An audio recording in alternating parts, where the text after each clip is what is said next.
They up it right here into the red. He's the teamless Terran, the finalist of last season. Looking to make that run back again. It's Coffee.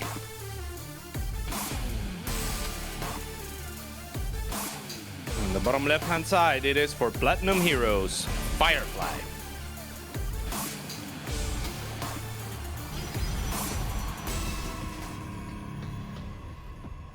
Are you a fan of fireflies, like the insect?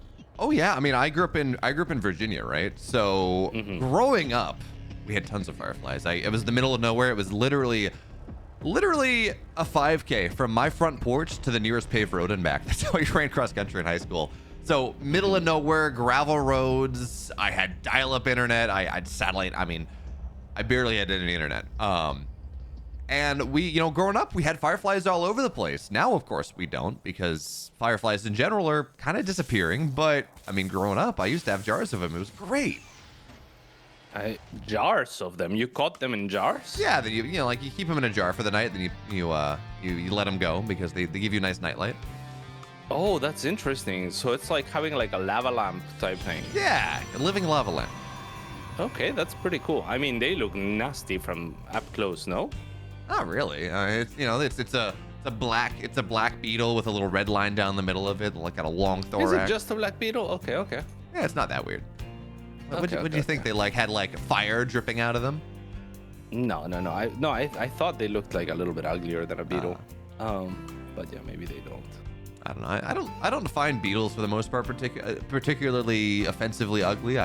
No. Beetles are cool. No, beetles are cool. That's what I'm saying. If it looks like a beetle, it's probably fine. Like they're pretty smooth and not like where there are other insects that are more like they have like more visible little legs and limbs and like little different parts, right? Like the beetles just kind of like mostly it's shell, so I'm cool with that.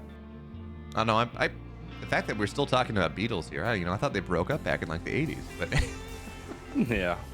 Anyway, fireflies are almost extinct, and yet here we are with a firefly going for a Twilight Council. Yeah, wow. He's absolutely not almost extinct. That is for daggone sure, Cats. He's played so well in this tournament thus far. Yeah, for sure. I mean, but he is almost extinct, right? Is he one away from elimination? Technically, yeah. Could it be Coffee? Yes. You're fair. Technically, this is true. Technically, this is true. He's the last Firefly, and he's patrolling 2 adepts. Not something that we see too often, as they are not even synced up with each other. They each have their commands. Yeah, so as we get into this game, I really hype this up as this Firefly who's a good player, but more importantly, he's got a lot of really weird builds. Again, we had 5 distinct builds against Oliveira. He was very set up for that. And in this game, I don't know whether this is confidence, this is just how he wants to play maybe, but we are seeing a very just normal style coming out of Firefly in game 1. It's 2-gate blink robo. He's gonna get Colossus eventually. Quick third base. Just the most macro build you could possibly go, which again is just so different. It's so different compared to how he was playing last week. So Cats, is this comfort? Is this lack of respect? What would drive a player who was playing pretty crazily in that last series to go on and play honestly just a lot more mid-game focused?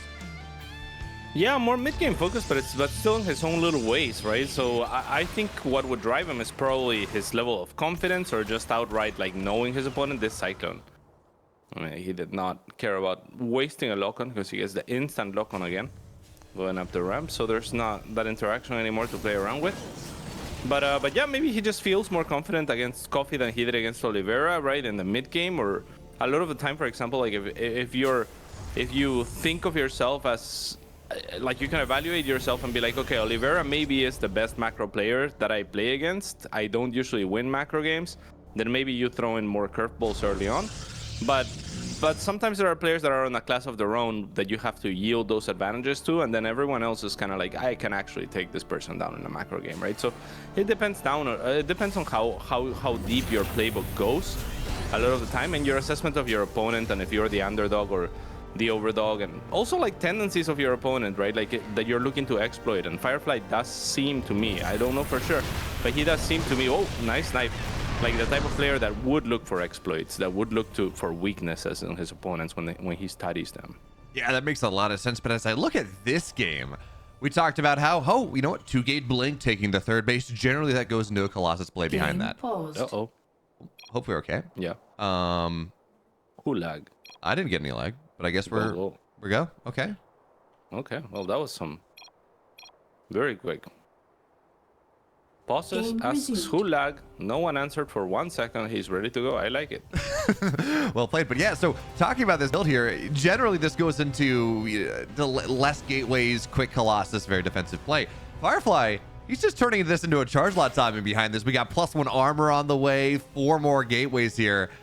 And I wonder, Cats, is this a response to seeing that, okay, well, there's no third base, but again, he hasn't seen the main base. So it's not like he's gotten much of a scout of anything. I guess this is just how Firefly wants to play. He's going to see the Marauders. These Stalkers are going to have to get away, and they will. But now the question is whether this tech is coming a little bit too late. The gateways are only just now done. Charge isn't done yet. Armor isn't done yet. Can Coffee get to the right side of the map before everything's ready? No, he can't. Like, charge will be done. Armor is now done. So yeah, that window is gone, but still, I mean, it's looked like Coffee wanted to move out. He dropped the third behind this, but a lot of the time you still want to move out, especially when you have this few units. Then you can, you know, look to trade a few and then evacuate on the medevacs if need be. There was only 3 Stalkers that he spotted, so you know that could have been an option. But he's gonna forgo this, and now the War Prism comes in for Firefly. Tries to do a little bit of damage, will be deflected, but Firefly knows, okay, you're back on your side of the map. And instantly he takes a probe towards the 4th, where Coffee has a Marine waiting as well for that information. Yeah, and I think the big win here for Firefly is that I guess just because he scouted his opponent, Coffee decided, yeah, you know, I'm not going to push right now. I'm not going to try to take advantage of that timing that I have as Ghost Academy on the way, additional gateway, or excuse me, additional barracks getting added in, additional production. And again, this is one of those scenarios where Coffee doesn't have to necessarily. That 6-minute timing has a lot of aggression behind it, but you do also get that quicker third. But it does mean that Firefly is able to stay safe. It means that he doesn't have to worry about all that much. The 4th base on the way. Although, Cats, we do have to point this out. This is a gateway heavy army. This is a very charge lot focused army, and for now it's going to be solid. But you give Coffee another minute or so, he gets +1 armor, Ghost start to hit the field, and this army ages out very fast. Yeah, which is why he's going to want to move out on the map. Firefly, this would be a great catch for him. Gonna actually go into the medevacs, which force a lot of the bio to actually turn around and try to fight some of this army. Now, Firefly doesn't want to commit into the natural, but this army will do good at denying possibly a third. I mean, you could go into the natural just because you have so much stuff, right? But I wouldn't advise it, right? Like, that's got to be the best case scenario for Coffee. So I think if you're Firefly, you wait for your opponent to try to take a third, and then try to swarm and try to, you know, maybe look for a transition after you've traded. Yeah, you know, I think this is also from Coffee a bit of a meta play almost. Oh, okay, random SCV. Almost I don't even know that meta play is the right term, but a response to how Firefly likes to play. Because Firefly, in a lot of those games against Oliveira, he won because he had tons of charge lots and he flooded an Oliveira taking a third base. He caught him out in the middle of the map. He really showed this power of mid-game, but just Stalkers are not going to warp in after all. Showed this power of this mid-game Protoss gateway army. And Coffee's saying, okay, that's fine, dude. You want to do that? Okay. I'm going to sit at home. I'm not even going to take my third base until like 160 supply. I'm going to play very defensively here. This army getting set up from Firefly Cats. It's got a big surround ready here. It's still on the gateway units, though. Oh, mines. Oh, those mines were huge already. All the Zealots bruised. A couple of them are dead. And there's still a few mines behind this, too. So now Firefly is going to have to think about it twice to engage, especially because, yeah, he canceled like 2 or 3 Stalkers. And that's what gave him the gas to go for +2 attack. So as soon as he canceled those, he started, I believe, the +2 attack. So I think that's why he prioritized, because it looked weird, right? It's like you cancel like 2 extra Stalkers, Warpen, and an extra couple Zealots. Like, is that a misclick? But it looked like not. The Buoy Mines have been activated though on this side very nicely. Beautiful choke though from Coffee, so you do not want to engage into that. There's not going to be enough surface area there. The Immortal's going to fall, tries to be saved by the War Prism, but it's not going to work out. A few Zealots instead will be saved. The War Prism barely survives against the Viking shelling at them, but all in all, I mean, Coffee in a fantastic position now. That was brilliant trades, and it's not like Firefly has a huge economic lead after he establishes his third. What a horrendous fight, I think is fair to say. That was just not But I mean, Firefly's on a timing. He will time out in this game in a way that is just not super comfortable. He's got an upgrade lead, but it's only an armor. It doesn't kill things all that quickly. He has 0 splash here. Zealous coming up the backside. This time the splits are a little bit better, but Coffee just wedges his way into a corner. The Zealots are going down, and this is what you're worried about here if you're Firefly. You commit so much to that early game. You commit so much to the Zealots and the Stalkers and all of that, that once the Terran hits 150 supply, once they get to 1-1 and Ghosts and Stim and Combat Shields and all of these things, your army times out so powerfully, so quickly, and we saw that happen right now. Firefly's supply was good at Cats until it wasn't, and now Coffee playing really nicely, really respectfully against his opponent. There's nothing Firefly can do anymore. His army just doesn't exist. Yeah, I mean, yeah, you could make a Reddit thread on the mines on this game alone and write a thesis on it, because, I mean, the mines just completely saved Coffee, that and good positioning, and now it's just pretty much over, right? There's nothing that Firefly can do from this point on. But those mines, I mean, they did incredibly well. The two on the field right now, they don't have any kills, but they managed to bruise all of the Zealots on the flank, and the other set of mines that started the engagement, or where Firefly wanted to start the engagement, right up the ramp between the natural and the third of Coffee, just completely shelled away at so many Zealots. They were all bruised. Then you don't want to engage anymore.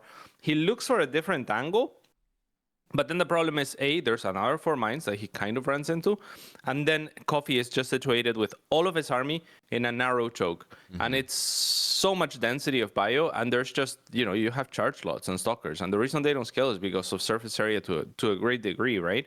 So when you go in from a single angle and your army's bruised and you're trickling in as well, because it's like there's a command center on the way as well, so some units are going to get stuck, some units are going to go forward, then, you know, it's just too easy for Coffee to trade effectively.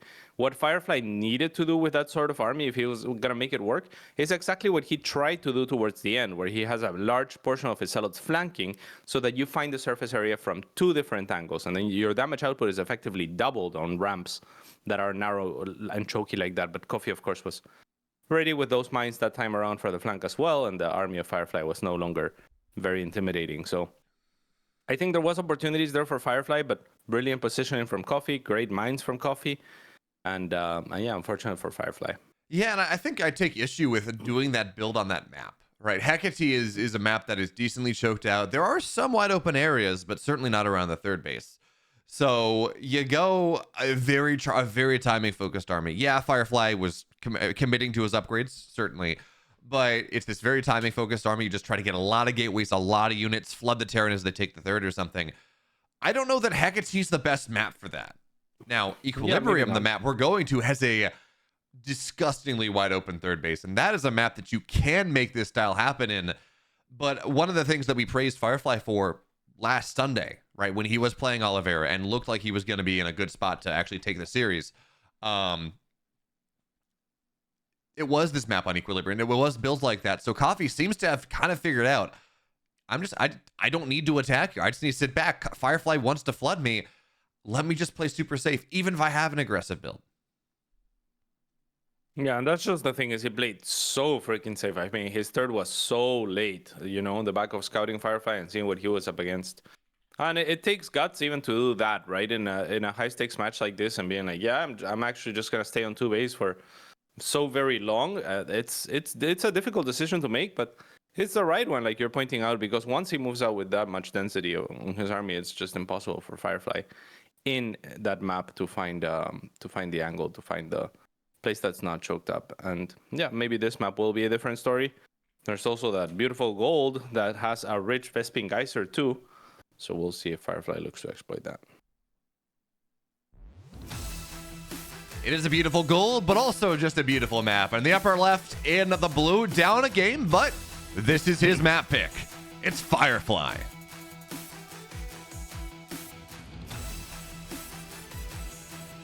And his opponent at the top right-hand side, it's Coffee. Whizzing. Are you a Coffee fan or are you a tea fan? Both. Why not? ¿Por qué no los dos? Generally, people are one or the other. Like, I really enjoy tea, but I love the smell of coffee, but I can't stand the taste of it. It's just, I don't know.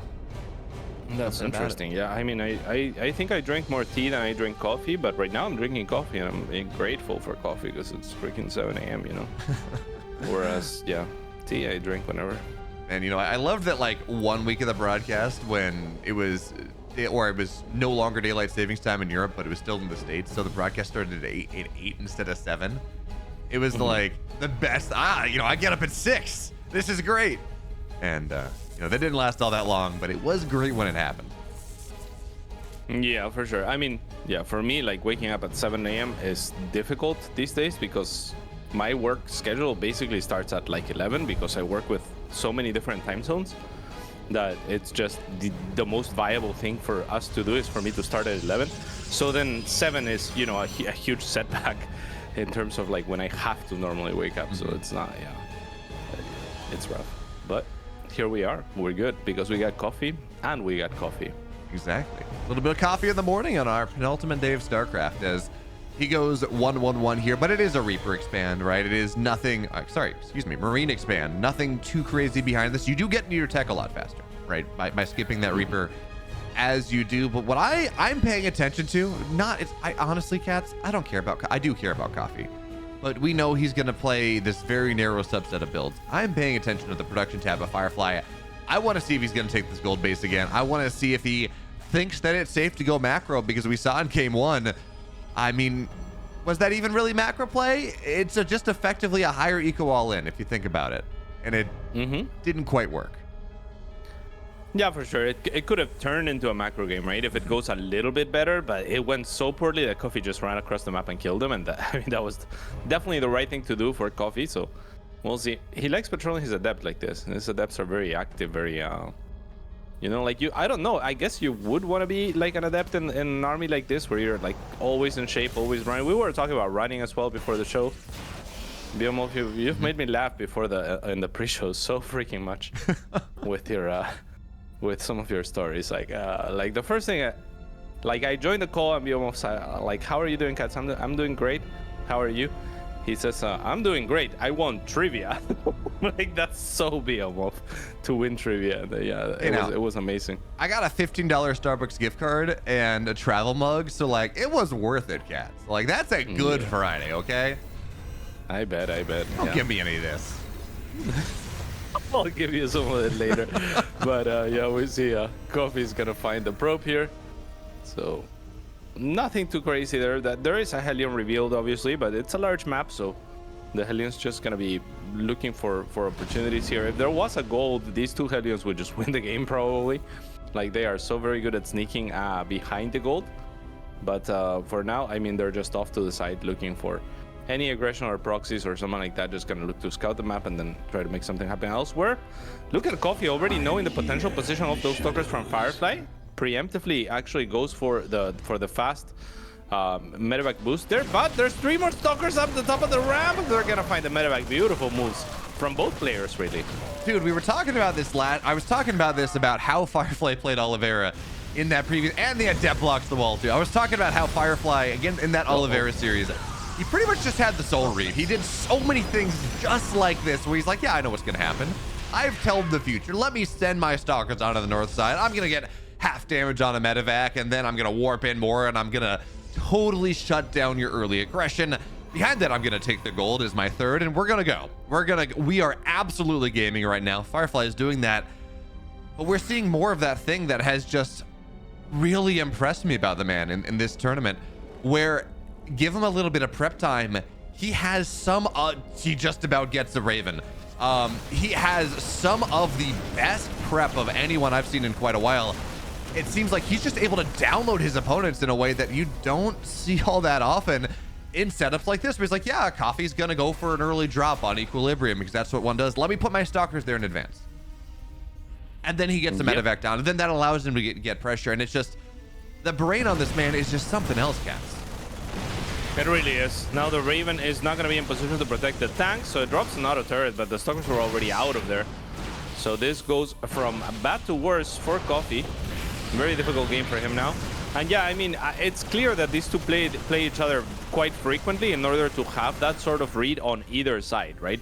Because Coffee preemptively going for the medevac boost on that area knowing that there might be stalkers sitting there is very offbeat, right? You usually save it to go into the main, to be like go in unsuspecting, but he recognizes there as the more dangerous area, especially against his opponent. Marines are not going to be good enough for stalkers here, so some SCVs are going to be pulled. Stalkers being microed one at a time to dish out as much damage and kill as many SCVs and Marines as they possibly can. And they're not going to be F2'd into the natural either. So it was cool to see adaptations on both sides. The boost from Coffee and then Firefly having that double layer of kind of like, so like what I'm thinking is, it's possible that they've seen each other do this so many times that it's like, okay, I know you like the drop, so usually I put stalkers there.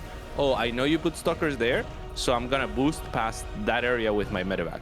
Oh, I know last time you think you got away with that, so I'm gonna be ready for that type thing, right? And maybe this is the game where it's like you have the new response, or you saved the new response for, if that makes any sense. Yeah, talking about new responses, cats. Here's one. This is not just charge lot shenanigans that we saw Coffee do, or that we saw Firefly do against Oliveira. He's got one more wrinkle here, and that's a very quick storm. We saw him try it against Oliveira, I think in game 4, but this is something that Protoss players have been experimenting with a little bit more here. You get a quick storm. Because Ghosts have been nerfed a little bit, High Templar move speed's been buffed, you have a little bit more power on the side of the High Templar. And in a game like this, where Coffee's just stuck back at home, when his tech's behind, when his army supply is not where it wants to be, adding in 4 High Templar, adding in 4 storms to an army, 3 storms to an army, is such a significant thing. But is it gonna, again, we're in this game that, yeah, Firefly, he's in a great spot, but if he tries to break a 2-base Coffee, I don't know how much I like that, cats. It's fine, it's fine. If he can land some storms, he'll trade much better than last time he did. So there's the first storm, now the second one, and that's already good enough. See, like, even if he gets wiped out here, he's going to be pretty happy with his 4-base economy. He is doing fantastic here. The Archon's going to be forfeit, and he will be back. He will back away. He will disengage for now. Next, Zealots warping in against Marauders are going to be fantastic. The storm does affect them a little bit as well.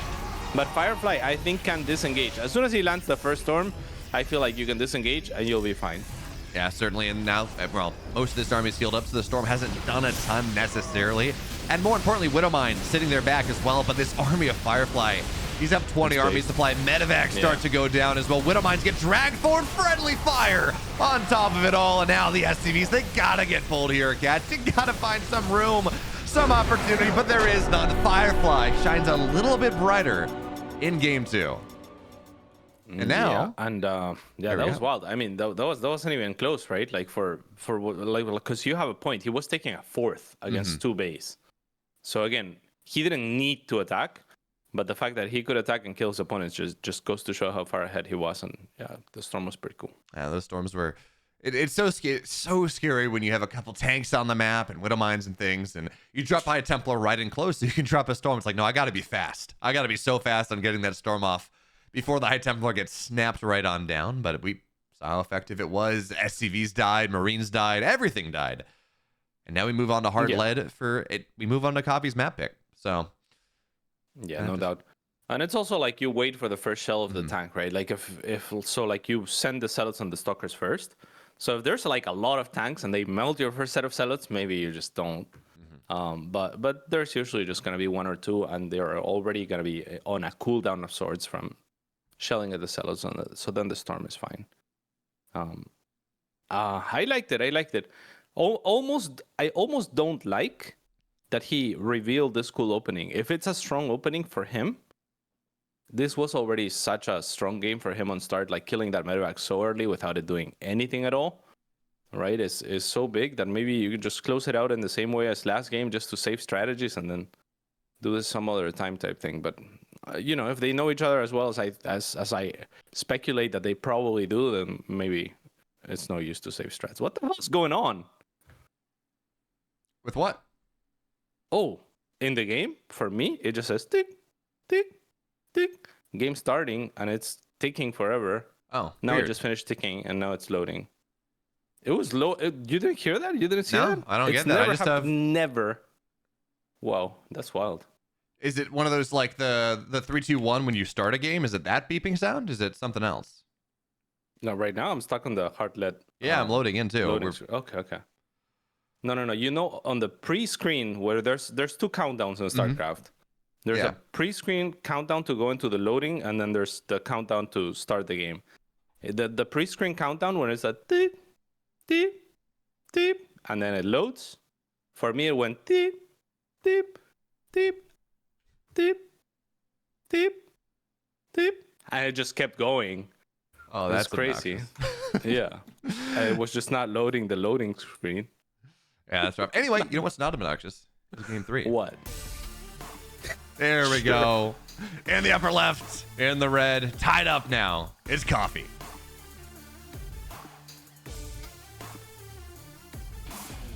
And in the bottom right-hand side, fighting against extinction, it is Firefly. Do you think that there's so many lights now that Fireflies like have basically lost utility to the rest of the ecosystem, and that's why they're going extinct? No, there's actually a like broad scale. It's called the windshield effect. That's I think what it's called, where I don't know if you've noticed this, but if you go for a drive, you don't have bugs on your windshield anymore. Not really. There's been just a wholesale biodiversity loss in terms of insects. Okay. Not just in America, but kind of the world over, where it's like an 80. Yeah, I want to say 80%, but I don't know if that's accurate. A significant amount of insects just no longer there due to wide-scale pesticide usage and other things. So, yeah, I mean that's what it's attributed to. This kind of this great the windshield effect. Bet. I see. And yeah, I wonder what that does for the ecosystem there. And of course, yeah, thank you for the windshield effect. And I mean, the 80%, like around 80% was a little bit. You know, I was about to praise you for giving me the exact numbers. I was like, yeah, I was gonna be like, yeah, this is the trivia champion right here. But no, you didn't know the exact number this time around, sadly. I'm really sorry. You know, Cats, as we follow this probe, I am. Oh, yeah, there isn't much of a number that I can find easily. That's fine. What is fine, what is something we can find a little bit more easily is that this is a very quick Twilight coming out of Firefly in Game 2 before the Nexus is even done. So, Cats, talk to what is this quick Twilight for? I'm gonna guess Blink, because, yeah, what else would you make this quick of a Twilight for? Like, if you go for something like Charge, then it's kind of weird. You already have 2 gas, so you're not gonna be able to make that many salutes. So yeah, I'm convincing myself that it has to be Blink at this point. All right, quick. Though there's another Adept on the way, so I guess it could technically be Resonating Glaives. Like economically, it would make sense, but Blink is more likely, I think. It is very. Unless, lame. I was like, I didn't, you know, the gas wasn't quite there, but I was independently cheering for like a Dark Shrine somewhere, just because on this map, talk about builds that we saw Fire, because he is following some of his ideas. On this map, last series, in that Oliveira series, he took this base as his third. He took the bottom left as his third. He proxied double forge there and just went super greedy on it. That's cool. It was super awesome. I don't think that's what's gonna happen here, because again, quick robo, quick blink, quick third gateway. But you know, keep an eye out. Maybe. Yeah, very quick robo actually. And you were talking about a soul read of sorts. I mean, the blink this early, that's fantastic against what Coffee is doing, right? Like blink may not be done, but if it's just a couple more seconds, and you know, like he could punish this pretty hard. Look at that, goes away with the Stalkers to make sure that he gets some damage onto the medevac. Instead, we'll settle for a Marine. And this is good. He's also going to try to get the pylon, but I guess with the depths in the low ground, not really possible. Even as fast as this blink is, it's not fast enough. So a gateway probably just going to get depowered here. Yeah, and a little mud shot. Enough for the punish? Nah. I mean, just seconds away from a potential punish and a kill in the medevac. But yeah, good job from Coffee there, finding the pylon at least. Yeah, certainly. So small bits of damage early on. If Firefly had any dreams about getting incredibly aggressive, it gets slowed down just a little bit. And by the way, Cats, we hit that quick robo. It's not a quick warp prism. There's an observer on the way.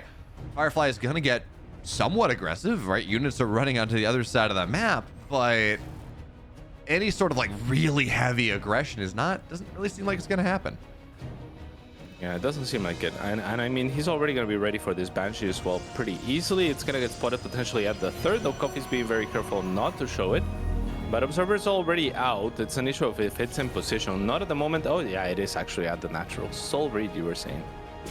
I mean, talking about soul reads, there's only one stalker here and no shield battery, so I don't know how much of a soul read it really is, but even still, it's like one dead worker. And meanwhile, stalkers on the other side. There's no defense here. 3 SCVs are going to go down, delaying the eBay a little bit. 5 workers die, and then, well, you can blank out whenever you want to, Firefly. It's a free country, so he gets out on the right side. Oh. Lag who? Do you see? Lag who? Like who? Lag who? I lagged for a second. Oh, lag who? Lag who? Is it me? I don't know. Lag who? Game paused. Who? Lag. Different. Dang. I mean, lag who? Is it me? I don't know. I didn't see this. I didn't see. Don't lag, please. Yeah, sorry. I mean, is it you? It's not me. I don't think. How do you know? Is it the referee? Lag who? Braddock! Braddock! Braddock! How dare you, Braddock? I'm gonna, yeah. Braddock lag. At least it's not a mailman. Yeah, I mean, he showed up. He showed up on the screen. He was leading us to believe that it was someone else. Braddock, one of the loveliest people with one of the most killer freaking what was stairs. Have you ever seen Braddock? No, I don't think I've ever met Braddock. No. Oh, the man is scary. He was one of the greatest players of his generation, of course. Yeah, I mean, he was so freaking scary, but like in his profile pictures, it was like, whoa, like, yeah, you don't want to fight Braddock, that's for sure. Like, even in game, he was intimidating. I played him a bunch back in the day, and we had some great matches. One of my favorite casted moments, actually, was from Cat's Pajamas commentating a game of Braddock against myself, and it was, yeah, the commentary was just brilliant. Well, I mean, when they take you, they put some pajamas on you, and I guess that makes a lot of sense. I can understand why that would be some excellent commentary. But for now, I mean, so we got these. Wait, do you remember Cat's Pajamas? There's 2 matches. Sorry, go. You vaguely remember the name. I don't think I don't remember listening to him, but I see. Yeah. I'm sorry. Yeah, go ahead. The 2 matches are gonna retreat.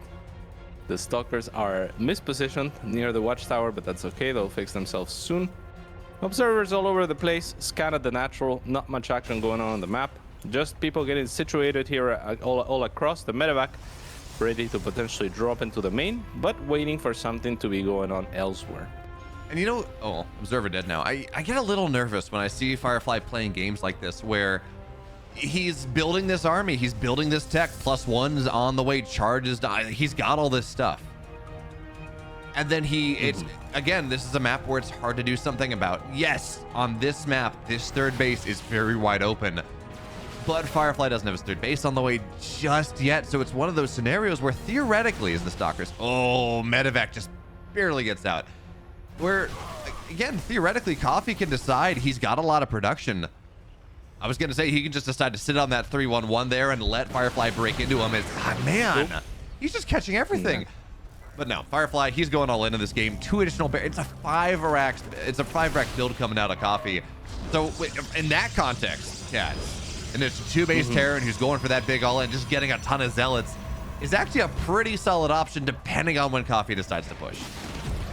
No, for sure. I mean, and the longer it goes, the better it is for Firefly in that sense. If there is going to be an all-in on the side of Coffee, which, like you pointed out, I mean, it very much looks like there is, then yeah, Firefly is going to be happy, at least compositionally. Coffee is going for a Ghost Academy, so that leads me to believe that he can still actually either scale or wait for like a 3 ghost timing, because otherwise, why are you making that Ghost Academy right now, right? Like, if he pushes out before the ghosts are out, it's gonna be weird. So right now he has an option, I think, of like the slowest third ever, kind of like he did in game 1, or get three ghosts when the Ghost Academy is done, push out with that and try to kill your opponent, maybe an SUV pool. And if you're Firefly, you're probably pretty happy. I mean, you're taking a 4th, sure, like that seems like an overcommitment, but you got a lot of time to make more Zealots and Stalkers, and yeah, that's good. Yeah, I mean, even in game 1, where you talk about having the slowest third ever, the timing was fine. It was just, it went pretty slowly onto the third base. It was, but it was done. Oh, nice pickoff there. But it was done. Yeah, right. Yeah. It started at like 6:30 or something. Started very early. This game, you're right. I would not be surprised to see Coffee pull the boys here. This Who? I'm not getting it. Oh my. You're not getting it? No. So is it me? Does it mean it's me if you're not getting it? Maybe. Or is it Braddock? We're going to blame Braddock now. I don't know. Okay. Yeah, anyway, Cat's talking about this game. I wouldn't be surprised to see an SCV pull at this point. The ghosts are ready. 1-1's done. And Firefly, I feel like he might be getting caught in transition a little bit again. There's a Robo Bay on the way, adding in that second Robo. His army is bigger, but again, I mean, it's a lot of charge lots here against a massive Widow Mine, the ghost type of ball. I feel like Firefly don't even take the fight at your fourth. Give it up. Get some disruptors out, man. Like, this setup right here is not something you want to fight into. It's a wide open space though, so if he can find a flank, then you know it could be okay. If maybe he should have broken those rocks himself. Maybe he thought that would buy him time, but here comes the Zealot on the flank, and he's gonna find a couple of mines. That's something at the front. At the same time, the Stalkers managed to pick up another 2 mines while this is going on, and now it looks like Firefly wants to take this engagement, and maybe he has the right to do so. Coffee with very nice kiting, but now with the Zealot flank kind of joining the rest of it, it's not gonna be any chance for Coffee to make anything happen. Loads into the medevacs, the worst possible idea, and full lag /G. Backward /G even. Very difficult to do that one. And yeah, gonna get out of the game as a consequence. Great job from Firefly. Yeah, I was a little worried, right? We saw so many Widow Mines, so many ghosts. The supplies were not all that different, but Firefly does such a good job of killing, I think, 4 or 5 of the Widow Mines before the fight starts, has the flank happening, and it works out. And also really, really tons and tons of reinforcements. Worked out pretty nicely. My keyboard, that is so difficult to do, backward /G. Like, he must have a different keyboard layout, I swear, because otherwise I don't know how you even type that without, like, maybe he smashed it. Like, I'm theorizing here, but I mean, even /G. Try typing it. /G is a little more reasonable. I mean, I guess you're like trying to shift GG, you know? Maybe. Shift GG. Yeah, shift GG. Yeah. But like yeah, that's what I'm saying. It's / Yeah, / is much more reasonable. But /G, very difficult. He's just trying to navigate a different file system. I don't know. I mean, I guess. Who knows? Because again, like, that was awesome, right? Like, that was so good from Firefly. Oh yeah. No, I mean, really, I was worried for him. I thought his tech wasn't there, and quite honestly, that setup that Coffee had was disgusting. He'd like 10 Widow Mines. Yeah. Flashbacks to the first game, where if you go into that choke with all of your army, you are going to lose. Right? And that's where I was saying, like, maybe Firefly would have benefited from opening up the map by killing the rocks preemptively, so you actually have room to maneuver around those a little bit faster. Instead, he had to go all the way around with the Zealot flank. The Zealot flank catches two mines, which is good. It's whatever. Like, you're revealing your Zealot flank for the 2 mines. But more importantly, what it does is it pulls the army of Coffee towards it, right? Because Coffee is not getting engaged on the other side yet. So when the army of Coffee goes towards it, Firefly instantly goes forward with his Stalkers and starts shilling away and killing the Widow Mines at the front. So then it's not 2 mines, it's like 4 or 5 or maybe even 6 that you already killed before the engagement starts. And that is the main threat to your Zealots, right? So once those are gone, or at least bruised up enough, then he takes the engagement, and yeah, it's no problem. So great job from him. Yeah, like really, really nice map movement coming out of Firefly. And again, we're seeing the similar trend that we saw from Firefly against Oliveira, actually, where game 1's not great. Game 1 against Coffee was better than game 1 against Oliveira, because he didn't forget a pylon that invalidated his entire build. But even still, it was weird. You know, he doesn't try to get zealous in the main base. We don't see that crazy Warp Prism play we saw against Oliveira. He tries to attack in against a maxed out Terran and dies. It's just not great. And then he warms up, and then he starts playing well. And now we get to move on to Oceanborn for our next map. And Cats, I mean, at this point, Firefly seems well positioned, well warmed. Let's see. Can you take it? Game 3, game 4. We'll find out. On the bottom right-hand side, trying to fight once again against Extinction. It is Firefly. And in the upper left, in the red, down a game, looking to send us to our first game 5 of the day. It's Coffee.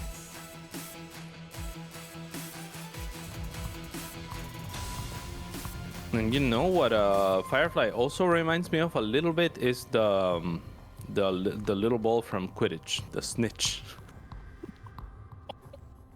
You mean like Firefly the bug or Firefly the player? The bug. Okay, it's like, guys, I don't know where you're getting this. Like, Firefly the player, a tennis ball. Like, I'm not seeing the comparison.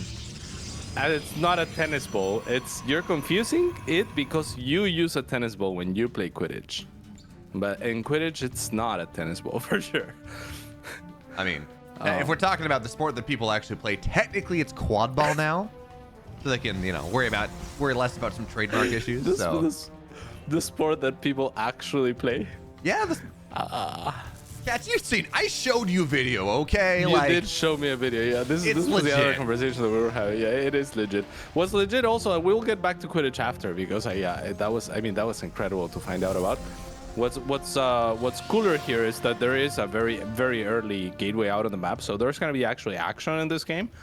So again, we'll postpone the Quidditch, but very cool. And Coffee smells it. Yeah, cool. Sees the lack of stuff in the main base, really. But I was gonna say, how would you feel about just dropping a pylon here? Like one of the pieces of power that you can go for if you're a Terran player or if you're a Protoss player. And Coffee knows. Yeah, no, he absolutely knows. He just Cybercore is the first unit in the main base, cats. That is the biggest tell that you could possibly have. So what do you even do though against the Reaper now? Because you're safe on your side of your Coffee, so you don't have to leave the Reaper back to deal with the Zealot. And on the side of Firefly, I mean, there's gonna be a Reaper that's gonna show up, and you're not gonna have your battery done. So I don't know, it's like 3 or 4 probes here. Yeah, unfortunately, the shield battery is even later than it could have been. I mean, it just sat there getting distracted by probes quite a bit. So still nice micro coming here out of Firefly. Finally, he's losing some probes, but it's still working pretty nicely. Meanwhile, on the other side, Zealot probe Stalker, Marines on the high ground are dying. Okay. So that is that, but... Man, look at the positioning of the CC as well from Coffee. Very much expecting exactly this, right? Like the Stalker doesn't have the reach to actually ever click on the SCV building the CC. So very, very well thought out. Very cool from Coffee, but is it going to be enough? He did kill some probes on the other side, but Firefly also killing SCVs on this side and only 1 Marine remaining. Only 1 Marine being made at a time. Cyclone is going to be his salvation if he can get it out. But yeah, he should be able to get it out, but already it's been pretty heavy damage coming out of Firefly, SCVs, everything else. There's your boy, the Cyclone. It does lock onto the right Stalker there, so that's really nice. You can always repair that Cyclone as well, so got a lot of longevity. And in that sense, there was maybe a missed potential volley there from the Stalkers, as now they focus their attention towards the SCVs. And in the natural, I mean, Coffee's still doing damage, so this is by no means over on either side of things. Very awkward, very tense game here. I mean, I think Firefly's just going all in. He thinks he's got an opportunity. He's got 2 more gateways on the way, cats. This is going to be 3 gate. No Robo, no Twilight, nothing like that. He's oh, this is actually so smart. He's trying to catch his opponent off guard here as he tries to take the low ground. Well, okay, these Cyclones are going to take a lot of damage. And that Coffee, you don't get no. That natural's not allowed, and the supply depot will go up in time. A little bit scary, but supply depot starts to burn here as well. This is dangerous, make no mistake about it, but the Cyclones, they're still so powerful. SCVs have to get pulled here. But Cats, is still just 2 Cyclones. That's not a lot. That is not a lot. The Widowmine is going to be taken down before it can burrow as well. Medevac is a little bit exposed. It's not a lot, but it's doing really good on the ramp, right? But because as soon as you but one of them goes down. That's huge. That could be all that Firefly needs. If that last Cyclone had gone down to that one last shot, it would have been game over. Lights out. As it stands, all of the SCVs are gonna hug it. They're gonna give it as much love as it can get. The Nexus is gonna die to a Reaper apparently eventually, but will it matter? As the Cyclone gets taken down, and now it's only Stalkers against SCVs. A couple of Marines is all that Coffee has to stand between Firefly and the victory. Looks very, very good here for Firefly. I think Coffee's just dead, honestly. He didn't expect the sheer number of Stalkers. He thought he was safe. Oh, yeah, fine. It's 1 Stalker at a time, whatever. G. A single G there. Triple G.